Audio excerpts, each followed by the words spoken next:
مسرت جمشید چیمہ صاحبہ کے ساتھ اور کیا نام ہے فروخ حبیب ان کے ساتھ پہنچ گئے جلسہ کا. انہوں نے انتظامات کا جائزہ لیا. تو وہ انتظامات جو پی ٹی آئی نے جو وہاں پہ جو سیٹ اپ لگایا ہوا تھا کوریج کا خود سے, اس میں 5 انہوں نے کیمرے ڈپیوٹ کیے ہوئے تھے, ایک آدھی وہ کرین تھی اور 2 ڈرون کیمرے تھے, باقی 4 فکس کیمرے تھے. فواد چودھری صاحب نے وہاں پہ اعتراض کیا کہ یار اتنے کیمرے سے کیا کیمرے ہوگی. فواد چودھری صاحب نے ان کو کہا کہ جو جن کو یہ کرنا ہے ذرائع یہ بتاتے ہیں کہ ان کو کہا گیا فواد چودھری صاحب نے کہ آپ جائیں, یہ پی ٹی آئی کے لوگوں نے ہمیں بتایا, مجھے جو جلسہ گاہ کی طرف آنے والے رستے ہیں وہاں پر بھی کیمرے چاہیے تاکہ میں دکھا سکوں کہ جب جلسہ چل رہا ہو کہ دیکھیں باہر بھی سڑکوں پر اتنے لوگ ہیں اور یہ جلسہ گاہ کی طرف آ رہے ہیں. اور مجھے 2 نہیں, مجھے 8 ڈرون چاہیے, ڈرون کیمرے. تو کہتے ہیں کہ وہ جو جنہوں نے یہ تکنیکی فیسلٹی دی ہوئی تھی پی ٹی آئی کو کیمرہ اور سب چیزوں کی, انہوں نے کہا کہ ٹھیک ہے لیکن اس کے لیے پھر پیسے اور ہوں گے, کیونکہ جو پچھلی کوٹیشن ہے اس میں یہی سامان آتا تھا جو ہم لے آئے ہیں. اب پھر آپ کو نئی کوٹیشن کے حساب سے دینا پڑے گا جس میں مزید سامان آئے گا, پھر اس کے پیسے زیادہ ہوں گے. تو کہتے ہیں جو فروخ حبیب صاحب تھے انہوں نے بڑا منشی کی کردار ادا کرتے ہوئے نا, نہیں نہیں پیسوں کی فکر نہ کرو, پیسہ بہت ہے, تم لوگ لاؤ سب کچھ جو فواد چودھری صاحب کہہ رہے ہیں بناؤ ادھر. انہوں نے کہا ٹھیک ہے. وہ ذرائع کہتے ہیں کہ انہوں نے فوری طور پہ کہا ٹھیک ہے آپ فائنانس ارینج کر دیں, ہم یہ چیزیں ارینج کر دیں گے. وہ صبح میسج 5 بجے تک کہتے ہیں کہ ان کا انتظار کرتے رہے, ان کی طرف سے کوئی نہیں کیا گیا, پیسے مانگتے رہے کوئی نہیں. پھر اس وقت اب ذرائع بتاتے ہیں کہ پی ٹی آئی کا جو جلسہ ہے وہ ایک عامر گجر نامی شخص نے فائنانس کیا, تمام جو فیسلٹیز تھی وہاں پہ وہ انہوں نے پرووائڈ کی, انہوں نے اس کے پیسے پے کیے. اب یہ عامر گجر پی ٹی آئی میں بہت ان نون شخصیت ہیں.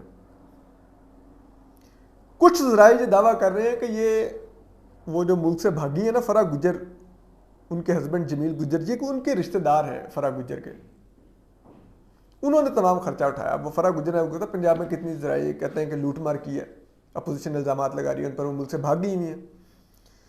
کراچی میں بھی جو عمران خان صاحب جہاز پر گئے تھے انقلاب لانے, 29 لاکھ روپے جہاز کا بل بنا, فرح نے پے کیا, وہ جو بشرا بی بی کی دوست ہیں جنہوں نے پنجاب میں کافی لوٹ مار کی ہے. تو ذرائع یہ کہتے ہیں کہ یہ عامر گجر انہی کے کوئی عزیز ہیں موسٹ لائکلی, تو انہوں نے یہ تمام خرچہ اٹھایا اس جلسے کا. تو پھر ظاہری بات ہے عامر گجر صاحب نے کہاں سے اٹھایا ہوگا. تو اینی وے کہتے ہیں کہ یہ جو تمام جو انتظام دیکھ رہے تھے لوگ, انہوں نے پھر رابطہ کیا کہ جی فواد چودھری صاحب تو یہ فرمائشیں کر گئے ہیں تو آپ پیسے ریلیز کریں تاکہ ہم اور لے کے ہیں. تو کہتے ہیں عامر گجر صاحب نے جواب دیا کہ پتر جو پیسے دس دیتے نے, جو پیسے دے دیتے نے, وہ دے تو اتنے 1 روپیہ نہیں داں گا, وہ دے جو کرنا ہے کر لو, وہ دے جو کام چلانا چلاؤ. یعنی کہ اردو میں ہم بتاتے ہیں کہ اس فائنانسر عامر گجر نے ان کو بتایا کہ ذرائع کہتے ہیں انہوں نے بتایا کہ میں نے جو پیسے دینے تھے آپ کو دے دیے ہیں, مزید 1 روپیہ نہیں دوں گا, ان پیسوں کے اندر جیسے تیسے جلسہ کرنا ہے کرو, جو کرنا ہے کرو, اس کے علاوہ میں 1 روپیہ نہیں دوں گا. انہوں نے کہا جی ٹھیک ہے. اس کے بعد جلسے کے دن پھر کیا ہوا, جلسے کے دن حالات یہ تھے کہ فیاض الحسن چوہان صاحب جب جلسہ کا پہنچے تو جو پولیس تھی انہوں نے ان سے رابطہ کیا, پولیس کے جو سینئر افسران تھے, انہوں نے کہا کہ یہ سیکیورٹی کے لیے ہم دیکھ رہے ہیں تو اس کے لیے آپ ہمیں ذرا بتا دیں کیا آپ چاہ رہے ہیں. تو کہتے ہیں فیاض الحسن چوہان صاحب نے کہا بھائی میرا کوئی تعلق نہیں, میں نہیں دیکھ رہا, میں صرف جلسہ اٹینڈ کرنے ہوں, آپ جانے اور آپ کا کام جانے. یعنی کہ یہ حال تھا. اب چڑیاں چگ گئی کھیت, اب سب نے پیسہ کھا لیا ہے, حکومت میں آ کے پی ٹی آئی کے دور میں پیسہ بنا لیا ہے, اب کوئی بھی پیسہ ڈالنے کو تیار نہیں ہے جلسے کے اندر جو عمران خان صاحب جلسہ کرتے ہیں. اور کسی نے پھر نہیں انویسٹ کیا پیسہ, سارے فرمائشیں تو کرتے رہے لیکن کوئی پیسہ نہیں دے رہا تھا, چندہ نہیں دے رہا تھا. وہی جو عامر گجر نے جو دے دیا دے دیا.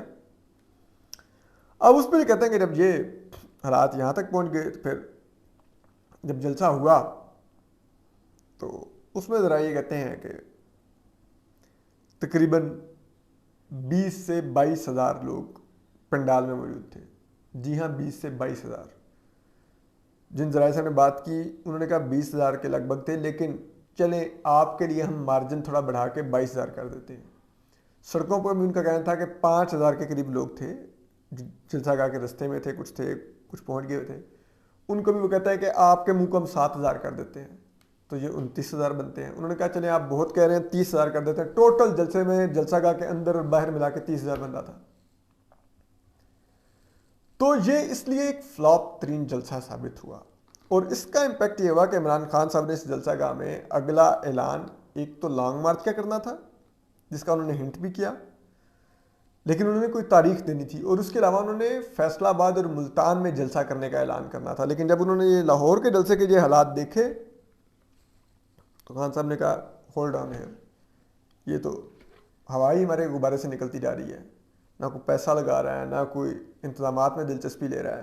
پھر ہمیں ذرائع نے یہ بھی بتایا کہ جو پی ٹی آئی کے جو لوگ جلسے میں آئے عموماً وہ بہت چارڈ ہوتے ہیں، گانوں پہ جھومتے ہیں، بھنگڑے ڈالتے ہیں اور بہت خوش، ایک جوش کا استعمال ہوتا ہے. پی ٹی آئی کا جلسہ ہمیشہ ایک میلے کی طرح ہوتا ہے.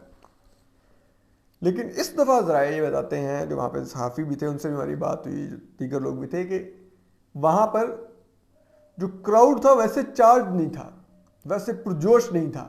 تو اس کا مطلب پی ٹی آئی کا جو کارکن ہے بنیادی طور پہ ڈی مورال بھی ہو چکا ہے.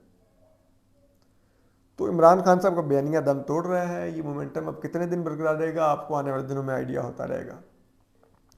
تو ہم آپ کو اپڈیٹ کرتے رہیں گے ان تمام چیزوں پر. آپ اپنا خیال رکھیے، سلامت رہیے، اللہ حافظ.